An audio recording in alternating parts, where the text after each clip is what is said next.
Hi, I'm Tiffany, and this is Towering TBR.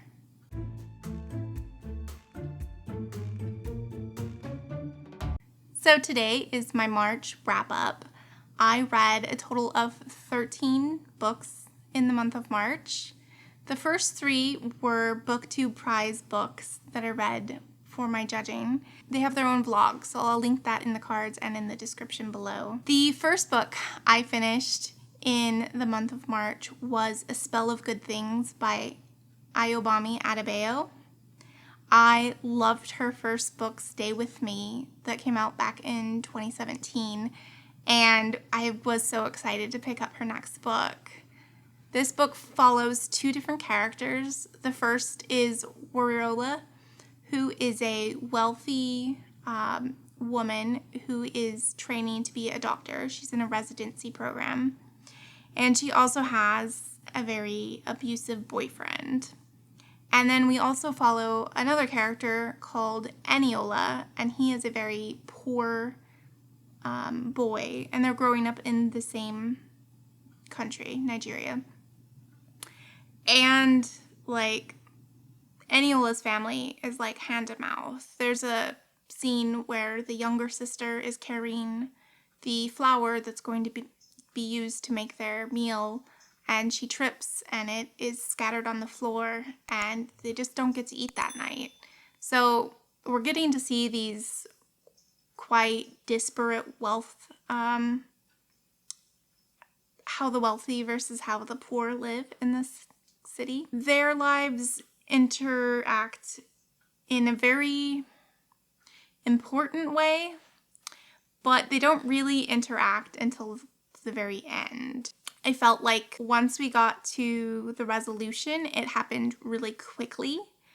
It felt a little bit unbelievable how quickly some things were dealt with, and for that reason, I could only give it 3.5 stars. I felt like one of the ends was very much left unsatisfied.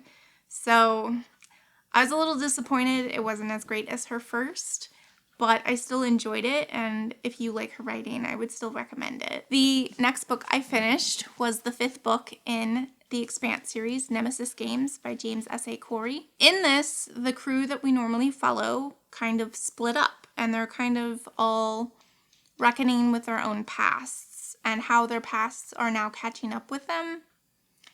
I can't really say very much because, it's the 5th in a series, but I really enjoyed it. I did find a couple of inconsistencies that kind of bothered me, but they were quite small and not a big deal. So I gave this 4 stars. Then I buddy read Tipping the Velvet with Jennifer over at Jennifer Loves Books. I'll link her down in the description below. This was my second Sarah Waters book, and I really enjoyed it. We follow Nancy, and she is just living with her parents, and they own seaside restaurant, and Nancy goes to a nearby town to take in a show, and she becomes really enamored with this woman, Kitty, who dresses up as a gentleman. I don't really know, but she loves Kitty's show, and they find that they like each other quite a lot. And this story, I could never predict where it was going. I would say, because of this, I think that maybe the author's going to do this with this character. And nope, it was completely a red herring, and we totally took a different turn. And yeah, I will say that the sex in here is quite explicit, and if you don't like reading about explicit sex scenes, then don't pick this up. But I thought that this was really good. I love her writing. I'm going to share a quote that I think was just really great at helping set the scene. "We were neither boiled alive by the steam of the cooking pots, nor numbed and frozen by the barrels of oyster ice, as we were in winter, but gently cooled by the breezes, and soothed by the sound of fluttering canvas and ringing pulleys that drifted into our kitchen from Whitstable Bay." I love her writing.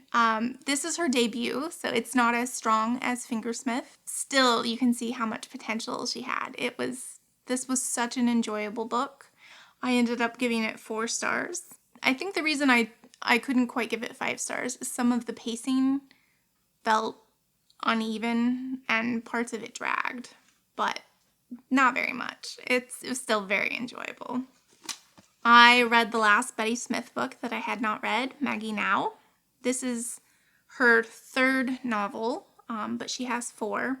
She's most famous for A Tree Grows in Brooklyn, which is my favorite book of all time. And I think it was a real joy to read Maggie-Now. There were a lot of Easter egg kind of references to A Tree Grows in Brooklyn.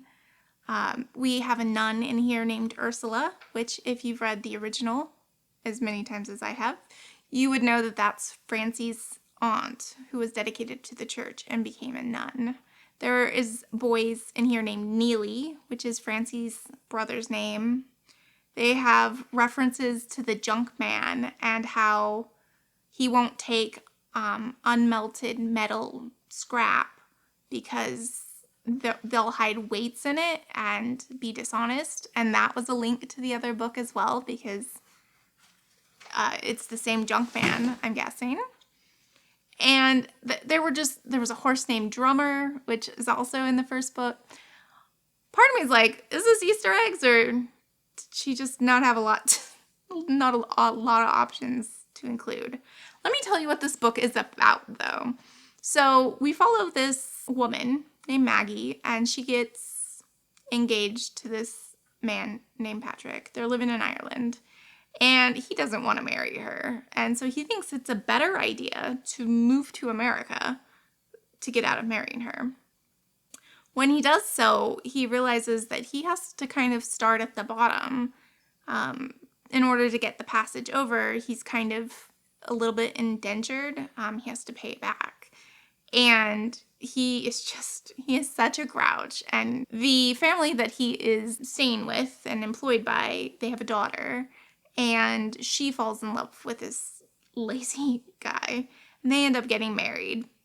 And they end up naming their daughter Maggie after the first girl that he shunned. And we end up following the daughter's story. We still get quite a bit of Patrick. That's the father's story as well. But yeah, she's growing up in Brooklyn, and she falls for this no good guy. And it follows her life about what happens with that. I feel like that doesn't do it justice. This was a really fun reading experience. I will say that the ne'er-do-well she marries is incredibly frustrating, and I love to hate him. She also makes some decisions that frustrated me as well. They feel really authentic. They feel like they could have been real people, and I really enjoyed it.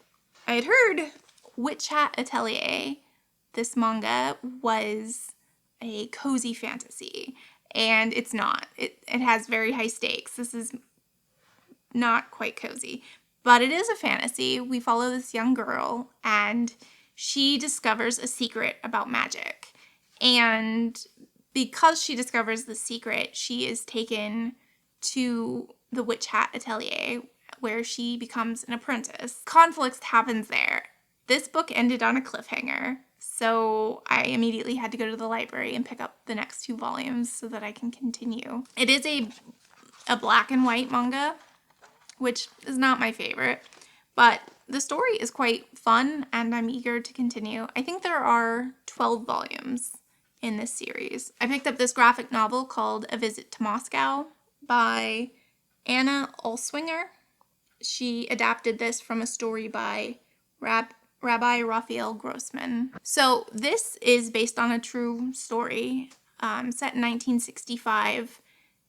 Jewish people were allowed to go into the Soviet Union, really looked down on Jews. In Russia, they are persecuted, and they have been sent to labor camps. It's not a good place for the Jews to be living. And so this rabbi gets to visit a person whose sister is concerned for him.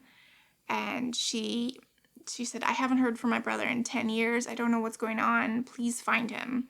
So this visit is trying to find that missing brother and figure out what happened, why he stopped communicating. I am going to put in some inserts of the pictures because these look like paintings. They are so beautiful, and so the art was a 5 out of 5 and the story was about a 4. So this was like a 4.5. I really enjoyed it. I also picked up The Secrets of Hartwood Hall by Katie Lumsden. Katie is a booktuber over at Books and Things. I don't know that I want to link her because I'm only giving her book 3 stars and I feel really guilty about it. But let me tell you the premise. So we are following a young woman called Margaret Lennox. Her husband has just died and he changed the will last minute so that she got nothing. So she gets a job as a governess and goes to work at this mysterious remote hall, the Hartwood Hall. There are rumors about the place, that it's haunted or that something untoward is happening. So she's become this governess for this 12-year-old boy, Louis, and she quickly grows really attached to him, and they are just, doing their lessons. And the mom is just super overprotected. She's like, you can't ever let him out of your sight. He always needs to be accompanied. She gets mad when the governess tries to take him to church. She's just very controlling, and we don't know why in the beginning. But as she gets attached to the kid and gets to know the place better, she starts to find out some secret. I did enjoy this book, which is why I'm giving it 3 stars. But I felt like the intrigue was just too thin. For me, it took too long to figure out what was going on, and once that happens, once I start not caring about the result, then I usually find that the intrigue was lacking. So you do find out why the mother is so overprotective and what some of the secrets of the place are. And the writing was spectacular. She really helps set the setting of this like gloomy, remote place. And like half of the manor is like shut down and in repairs, and it's just her writing is really good in terms of like creating the scene. But I wish there had been maybe more mysteries that we could have found out a little bit sooner that, I don't know, could have kept the intrigue up longer. I also picked up Comfort Me with Apples by Catherine M. Valente. I've tried to read Catherine M. Valente twice before and have DNF'd her. She has a very stylistic sense of writing, but I had heard from a lot of people that her books vary wildly and that even if you don't like some of them, there are others you might like. So this was a novella, only 103 pages, and we are following this woman, and everybody in her world is asking, is she happy? You don't really know what's going on. It feels very much like a Stepford wife type situation, and you're like, okay, she keeps saying she was made for her guy, and people keep asking her wife if she's happy. And once I figured out what was going on, I expected the ending to be different. I thought that this was maybe supposed to be a feminist retelling, but in my opinion, it didn't succeed. There are some people who are going to probably recognize what it's about earlier than other people, but I don't want to spoil anything about this. So it was a fast read, but ultimately it was just I also picked up the short story The Vital Abyss, which is the short story that takes place after book 5. And this kind of is a backstory about what happened to the scientists who were working on the protomolecule. Yeah, that's all I can really say. The last book I finished in the month of March is The Many Assassinations of Samir, the Seller of Dreams by Daniel Nayeri. I read his middle grade memoir, Everything Sad is Untrue, last year, and it made my list of favorites. It was so good. And so I found out he had another book coming out, and I really enjoyed this. This is a middle grade story about a young orphan, and he kind of gets sold to Samir, the Seller of Dreams, and kind of becomes his apprentice. They call him Monkey.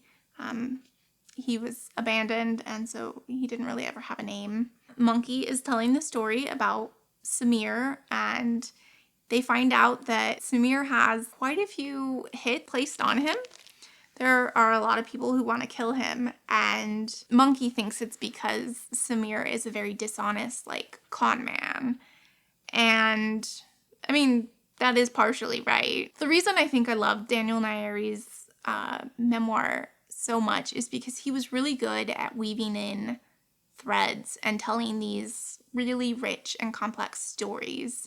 And I felt like this was a great example of that. I really enjoyed this, and I want a whole bunch of other people to read it. If you're interested in middle grade, this was fantastic. There are pictures at the very beginnings of the chapter. I will show you some of those inserts. But it's just really pretty, and I enjoyed this quite a lot. I gave it 4 stars. That was a pretty great ending to my month. Most of my books were either 3 or 4 stars, which is good, with the exception of the one that was a 1 star, my BookTube prize vlog. I will link that in case you want to see those books that I talk about in a lot more detail. What did you read in the month of March? Did you find any new favorites? Did you find any terrible books that you want to warn people off of? Have you read any of the books I've talked about? Let's have a chat down in the comments below. Thank you so much for joining. Bye.